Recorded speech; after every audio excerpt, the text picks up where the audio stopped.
Our first guest has been representing Memphis in the State House for the last 30 years. He spent the first half of that career working alongside the trailblazing Lois DeBerry, who the city of Memphis honored with a street renaming over the weekend.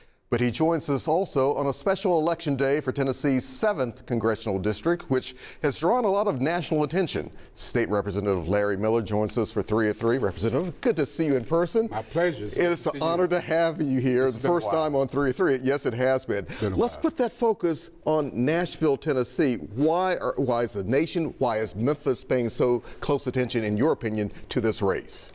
It's the only election currently in the country.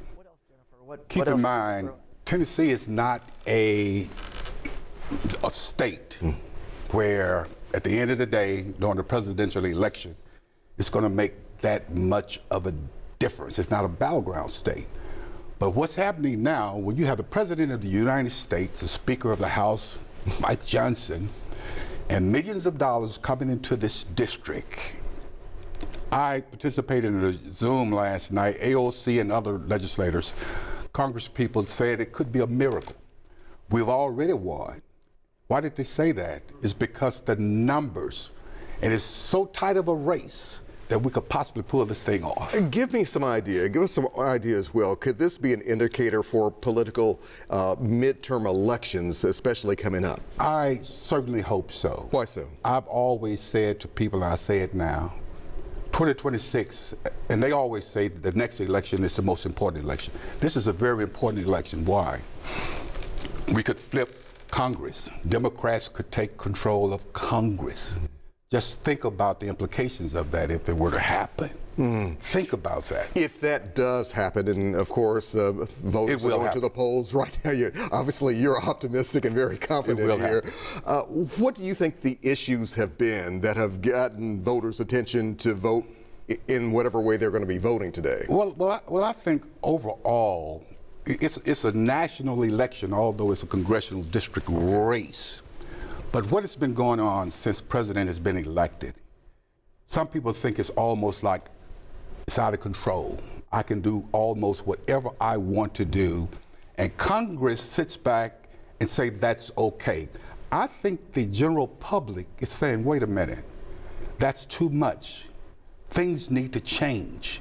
And I think the elections will change that. I think what also is interesting, outside groups in the state of Tennessee have spent, what, $6.5 million on this one race? What does that say to you? Well, what it says to me is that, again, the President, Speaker of the House, Republicans are saying, wait a minute, we cannot allow this to happen, because if this happens, it sends that message that things are going to change in 2026. But however, even if we can't win it, we've already won, because the numbers, the president's popularity rating is dropping, not just in this country, but even in the state of Tennessee. I know you'll be watching this very closely. Very much so. How do you think your friend and fellow colleague, the late Representative Lois DeBerry, of course we mentioned off the top, had a street renaming recently. You were there. How would she be watching all of this? With excitement, I take it? Very much so. Not only with excitement, but Lois would be in the middle of it, a part of it. And Lois had the ability to bring in not just financial support, but leadership support from all over the country. Talk to us about that leadership, because as we mentioned earlier, trailblazer, just one of the terms you can use to describe her and what all she did representing the city of Memphis and Shelby County. Lois DeBerry was national, although she was the Speaker Pro Tem, being the longest serving African-American female Speaker Pro Tem in the nation. She was a national leader, but she was a state representative. At one point in time, President Clinton offered her an ambassadorship. She turned it down because she was so committed to the state of Tennessee. But she had so much influence. Again, it was international influence. When a president said to you, would you be my ambassador to this particular country? She said, no, I can't do it. That says something right there. That says something right there. Obviously very deserving to have the street renamed after her. Oh, absolutely. It was a wonderful ceremony.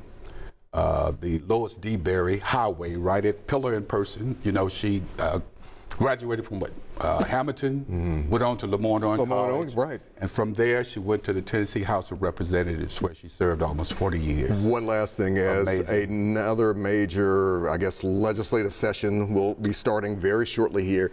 What are some of the key issues that you will be focused on? Do you think we'll again be talking about school vouchers versus public schools? How do you see? What do you see shaping up here? Absolutely.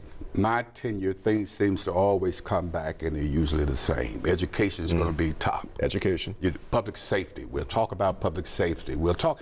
Matter of fact, at some point in time, when you think all the gun legislation that's been proposed, it's over, it's been done, I can anticipate Republicans introducing gun legislation, not gun reform, but gun legislation. Very quickly here, what about a possible school takeover? I've heard from some state lawmakers saying this issue is not dead for Memphis Shelby County schools.